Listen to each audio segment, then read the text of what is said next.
ఇద్దరు ఐఏఎస్ ఆఫీసర్లు పెళ్లి చేసుకున్నారండి. ఇందులో కామనే కదండి ఐఏఎస్ ఆఫీసర్లు పెళ్లి చేసుకోవడం అంటారేమో. మనకి పనికొచ్చే చాలా విషయాలు వీళ్ళ పెళ్లిలో వీళ్ళు స్వయంగా చూపించారండి. ఐఏఎస్ ఆఫీసర్లు అంటే ఏ రేంజ్లో పెళ్లి చేసుకోవచ్చు, కనీసం కోట్లు కాదు లక్షలైనా ఖర్చు పెట్టవచ్చు కదా. కానీ చాలా సాదా సీదాగా కైలాసగిరి దేవాలయం వైజాగ్లో చేసుకొని పక్కనున్న రిజిస్టార్ ఆఫీస్లో సంతకాల కార్యక్రమం అయిపోయింది. అటువైపు ఒక 10 మంది, ఇటువైపు 10 మంది, అంతేనండి.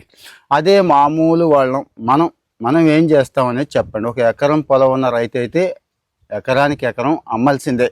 ఒక ఎంప్లాయీ అయితే ఒక సంవత్సరం కాదు కదా, 4-5 సంవత్సరాల సంపాదన పెళ్ళికి పెట్టాల్సిందే. లైటింగ్ ఉండాలి, ఇంకా ఫంక్షన్ హాల్ మామూలుగా ఉండకూడదు, ఏసీ ఫంక్షన్ హాల్ అయి ఉండాలి. ఇక ప్రీ వెడ్డింగ్ ఫోటోషూట్ల దగ్గర నుంచి ఆ భోజనాల్లో 100 రకాలు 300 రకాలు ఉండాలి. సగం మంది తినేసి సగం మంది పారిపోసేస్తారు. అక్కడికి చూపించుకోవడానికి వచ్చేవాళ్ళు ఉంటారు కదండి, ఎక్కువ ఇది కారు చూపించుకోవడానికి, చీరలు చూపించుకోవడానికి, నగలు చూపించుకోవడానికి, హోదా చూపించుకోవడానికి ఖచ్చితంగా వాళ్ళు ఒక 500 మంది 1000 మంది ఉండాలి.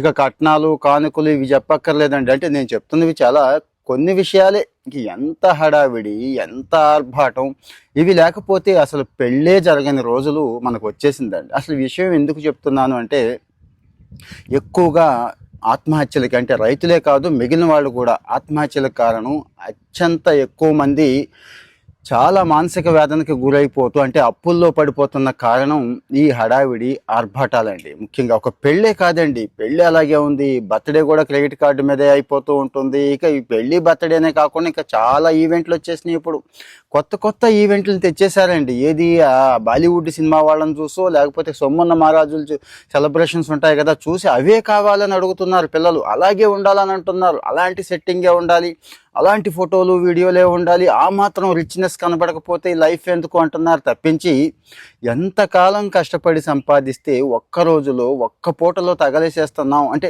వద్దని అంటలేదు, ఉండాలి. ఆ పెళ్ళిళ్ళ వాళ్ళు, బాజా భజంత్రి వాళ్ళు, ఆ పురోహితుడు అందరూ బతకాలి, కాదని అంటలేదు. కానీ ఎంత అవసరం, ఎంత అనవసరం, ఎంత మనం దానికి తూగగలం, ఎంత తూగలేకపోతున్నాం అనేది వీళ్ళు ఒక ఎగ్జాంపుల్ సెట్ చేస్తారండి.